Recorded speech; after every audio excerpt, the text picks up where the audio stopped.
Right now, big banking, software, pharmaceutical, and tobacco corporations are lobbying governments from 12 countries to negotiate the dirtiest deal you've never heard of.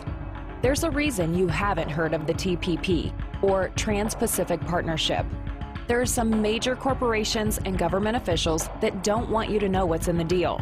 For one, our food safety standards, environmental protections, and local labor laws could all be threatened under the TPP. We could all be forced to pay significantly more for the medicines we need, and you could be fined or even sent to jail for downloading copyrighted content on the internet. How will they know if you do it? Because your internet service providers could be required to watch your online activity. But that's not even the scariest part.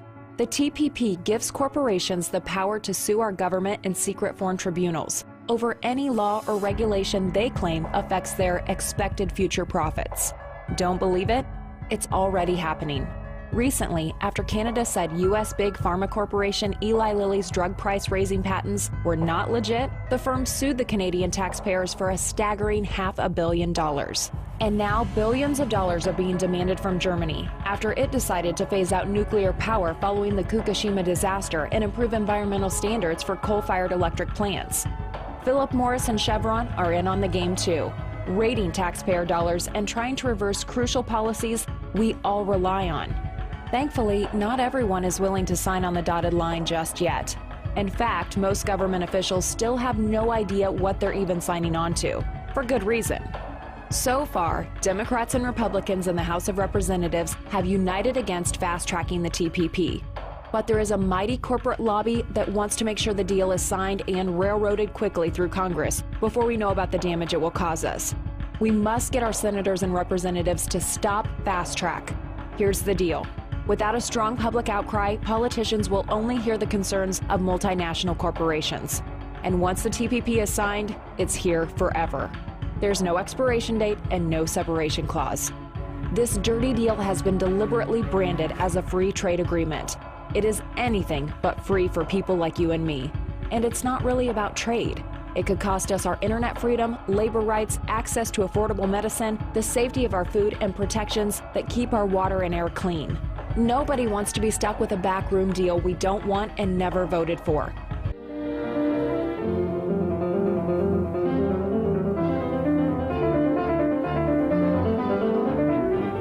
On January 8, 2015, a group of citizens arrived at Congresswoman Susan DelBene's office in Bothell, Washington. Congresswoman DelBene represents Washington's 1st District.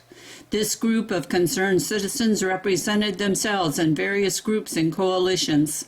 They went to oppose the Trans-Pacific Partnership Agreement. The coalition wants Congresswoman DelBene to oppose any fast-track bill that would allow trade agreements like the TPP to be pushed through Congress with an up or down vote in a limited time frame, with no amendments or changes to the text. Okay, my name is Fonda Whitney. I'm a constituent of Representative Susan DelBene. David here is also a constituent, and we're here to bring her some material that we think is very relevant and important regarding fast-tracking the TPP. So, David, do you want to show the card? Okay. I'm going to offer a Happy New Year card, and inside it lets them know what would make it a Happy New Year for us, and that's to stop fast-tracking on the TPP. And we're the constituents, but we've brought along some friends to help explain how important this is to us. So this is Jillian of Washington Fair Trade. We have here a delivery for Representative Susan DelBene of a petition that has been circulated for the last couple of months and already has almost 400 signers.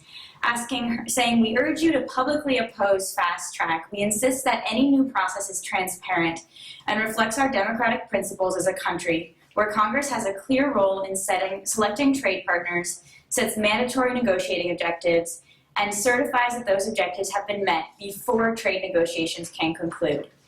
And we've included a list of the current signers, their comments.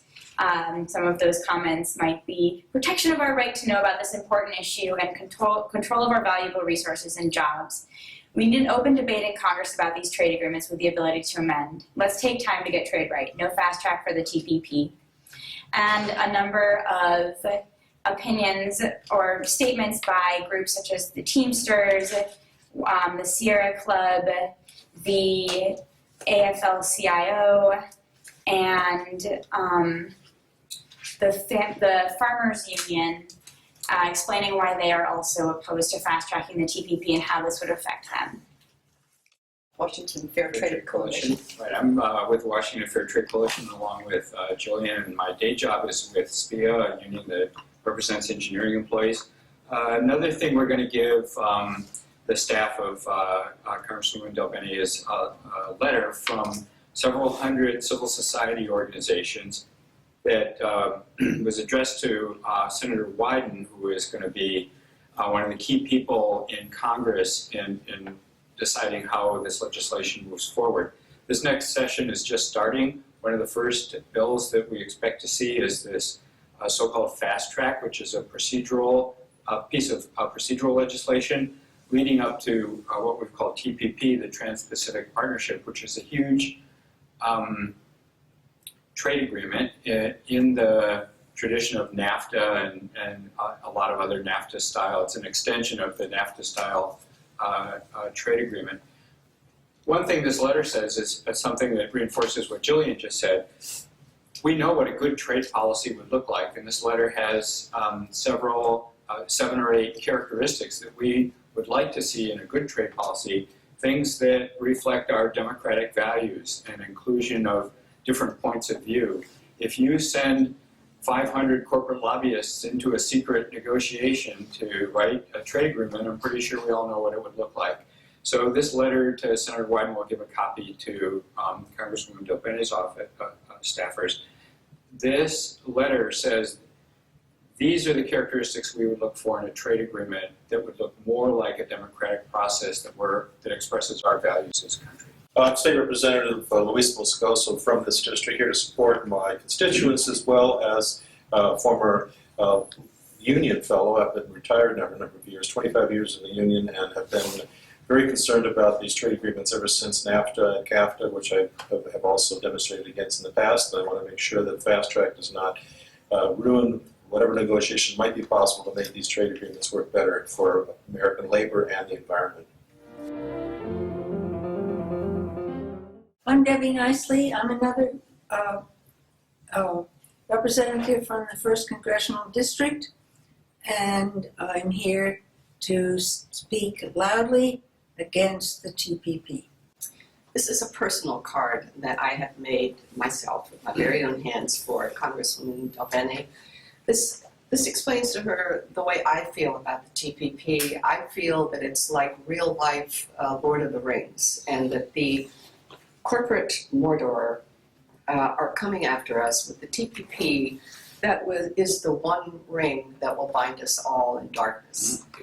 And so I'm seriously worried about this for our entire future, that this would cancel our democracy.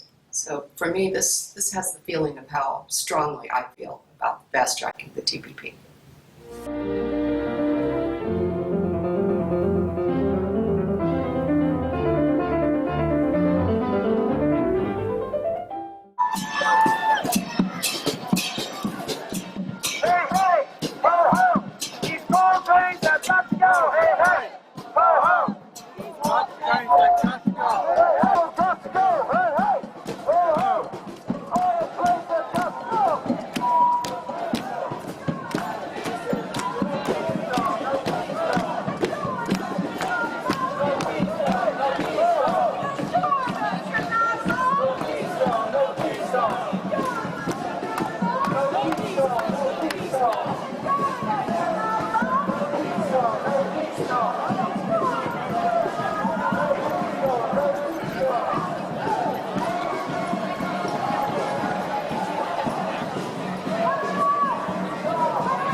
I take off my readers and I put on the other glasses. I'm like, wow, they're all my friends, and I can see them, you know? And how many people were up at the border yesterday? There's something really beautiful going on. Does anybody feel that? Do you feel that we're more powerful than we've ever been? Me too. And you're all each other's heroes. Look at that Rising Tide crew down there, and the Seattle University crew, and Gaby there, and hey, Gaby. 3 ideas is what my friend Kit said. So here's an idea. We are in a moral battle. We are in a battle against paradigms. The paradigm of the commodification of everything and everybody to squeeze profit for very few people's advantage until it all goes to hell. Versus our paradigm, the paradigm of hope, the paradigm of life, the paradigm that holds human relationship, the journey on this planet, our families and our communities, and our obligation to future generations as sacred. We are going to win because love wins. And in a moral conflict, love is the principal weapon that we have at our disposal. And we love this place. The second idea, yes, is that this is not inevitable. The situation we have in Washington State is not inevitable with the trains. Trains are not bad. Trains are awesome. Okay?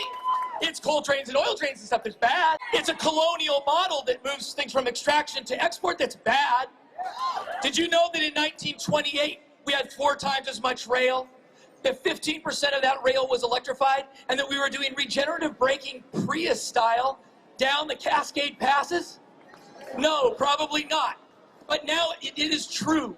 And so we cannot believe that we have to feel confident that we have the vision. We know we have the leaders and the creativity and the ideas to have a beautiful future and give our children a beautiful, proud inheritance. And one of those things is, that's why Backbone Campaign's been working with railroad experts from around the country for the last year. And we just launched yesterday solutionaryrail.org. Please note it, solutionaryrail.org, where we sketch out a proposal for electrified rail, for increasing track speeds, and letting rail be the good force that it can be in this society. Make it the backbone of sustainable transport and energy infrastructure. And the last piece is, well, we've got another project. Warren Buffett, this guy who claims to be this moral leader for the progressives. No, I'm sorry, Mr. Buffett. You know, we don't quite buy it. You've got a mismatch between what you do and who you say you are. So we're challenging Warren Buffett with a petition that we just launched today, BuffettLegacy.org, where we challenge him to adopt the solutionary rail vision and help partner with the public to reinvest in the commons so that we have the infrastructure to live on for many generations in a balanced way that reflects the love that we have for each other and the love for what we have for this place. Thank you very much. Forward together.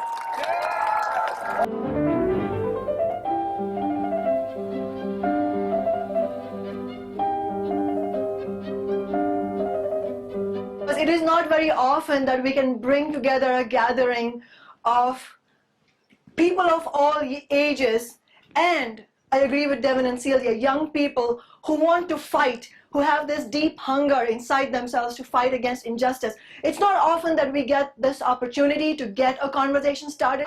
I'm speaking as, as a human being, but also as somebody who grew up in another country but saw similar situations for a large majority of the population. And I am not saying that the people, the oppressed in India, especially the lower caste majority, I'm not saying that their suffering is exactly a carbon copy of the suffering of the black people in the United States, but there is a same kind of savagery in the brutality that is unleashed on them.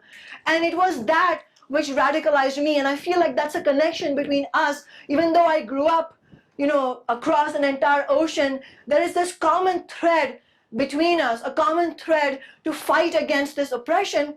And there's another aspect of this common thread which is very important for us to recognize, that it is coming, this racism, this brutality that is specifically unleashed against the black community. This comes not from nowhere. It doesn't come out of some strange wanton cruelty. It comes because it is in service of a brutal global system, capitalism. And it is that very same system, capitalism, that also has been unleashing untold misery on my people, and it is getting worse. And so wherever in whichever corner of the globe we can light the spark of a fight against oppression, we have to grab onto it and we have to make it shine higher. And I'm glad that we're doing that. And Malaka, towards the beginning said that this is not new. Of course, he's totally right. There's nothing new about the deaths of young, innocent black people at the hands of the police. But what is new is that especially young people, but overall a whole community of black people and other social justice activists have chosen this moment to say, it not only is it enough, we've all been burning with anger, but let's not just be burning with anger, let's do something about it. And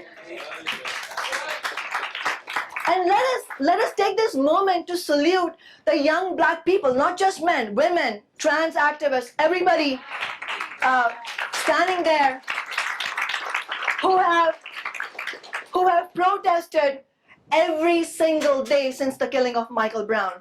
That's what we need, that kind of sustenance, that kind of persistence and determination. But what do we need? What does this movement need beyond just the anger that fuels it? This movement also has to be fueled with an understanding of what can take it forward. It's fantastic, the protests that we've had, but you and I both know that's not going to be enough. It's not going to be enough even to win the reforms that we want to win, let alone overthrow an entire system, right? There's a whole community of millions of people out there who feel exactly like us, but aren't here with us fighting. And it's our job to bring them in. And what is the best way of doing that?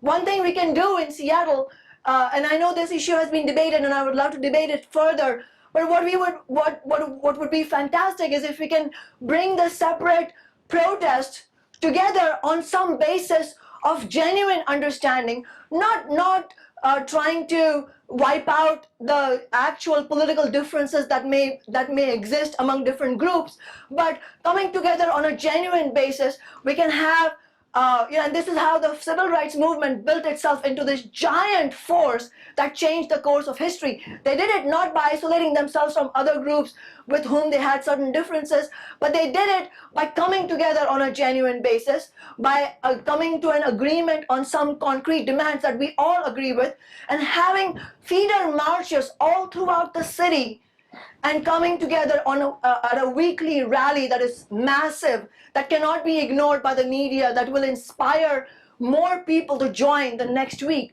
And what are the demands these movements can raise? One of the things that we have been talking about in Socialist Alternative, and I know a lot of people have been talking about, is the question of police accountability, just a very basic question of police accountability. Shelley talked about this. And obviously, we all agree that the police need to be accountable to us. So far, they've been accountable. Officially, they're accountable to the mayor and the city council. But if the mayor and the city council offices themselves are part of that establishment that the police serve, then what accountability can we expect? The police have to be accountable to us. And how can we do that? We have to demand democratically elected civilian review committees, oversight committees, committees that will have real powers over the police force, and committees that will be able to decide the training, the rules of conduct of the police department, committees that will be empowered to investigate allegations of police misconduct, including the right to subpoena witnesses. We can expand that, I'm sure. But how can we win this? In order to win this, we have to also go to the other communities that are also brutalized by the police, the immigrant community, the trans community, the LGBT community. Never lowering the banner of the fight against Black oppression, but bringing the solidarity of others who are similarly oppressed. We also need, we can never forget, we need to keep demanding the indictment of Daniel Pantaleo and Darren Wilson. Let that not be forgotten.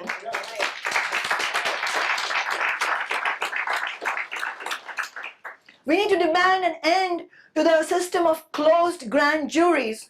We need full independent investigations in all cases of police killings. And we need to demand an end to the militarization of the police. You know, Julia talked about how large the police budget is. And by the way, Julia was one of the wonderful people who worked with us on the idea of a people's budget, which has been happening for the first time in this city. And even, I can tell you, ordinary citizens, of course, don't have any say on how the police department functions. But even when you have a council office, the police department doesn't answer to you. We don't know, despite all the inquiries we made, we don't know what they spend the hundreds of millions of dollars on. We do know that they spent $500,000 on police on the Ferguson protests. We do know that even though the SPD chief vowed not to use riot police against protest marches, the riot police were there. We do know that.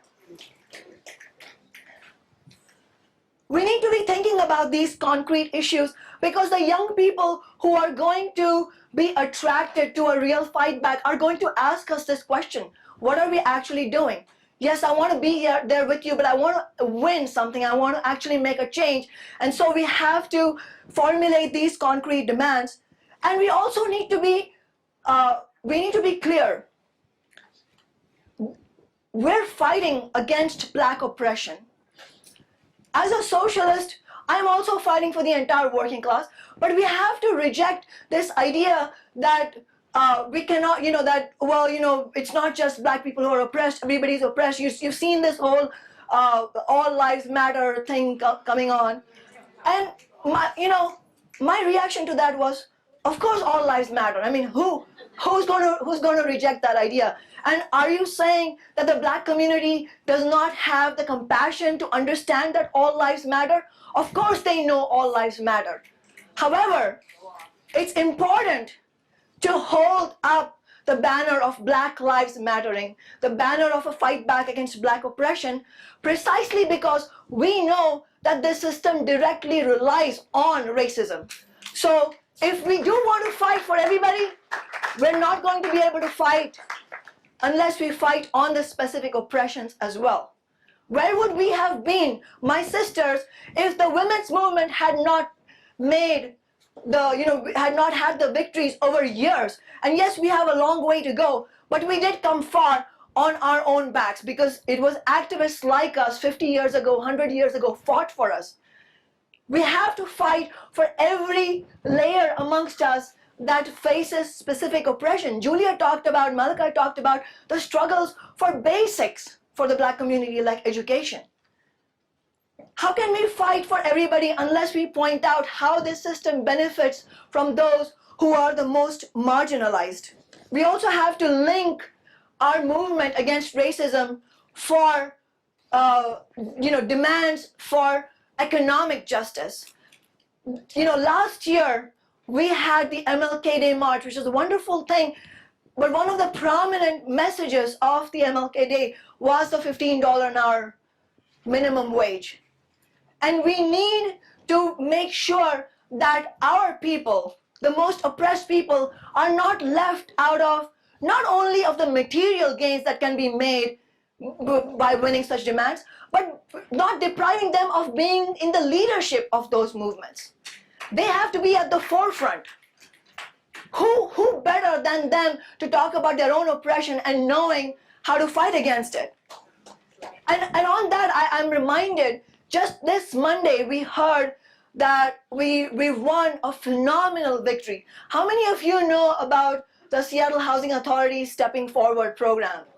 For those of you who don't know, it was a program that was supposed, had it gone into effect, would have increased the rents of low-income tenants by 400% over the next 5 years. When Andrew Lofton, the head of the Seattle Housing Authority, an organization, by the way, which is mandated with providing low-income housing, came up with this proposal, he came there as if it was all done with, it was just a formality that they were holding these hearings. They did not reckon with the anger of the tenants who not only were angry but wanted to do something about it. And it was the East African community that played a leading role in fighting on this.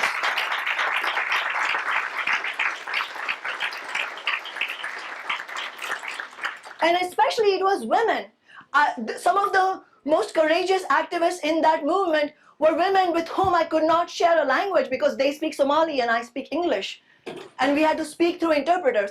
But we did speak the common language of fighting against injustice.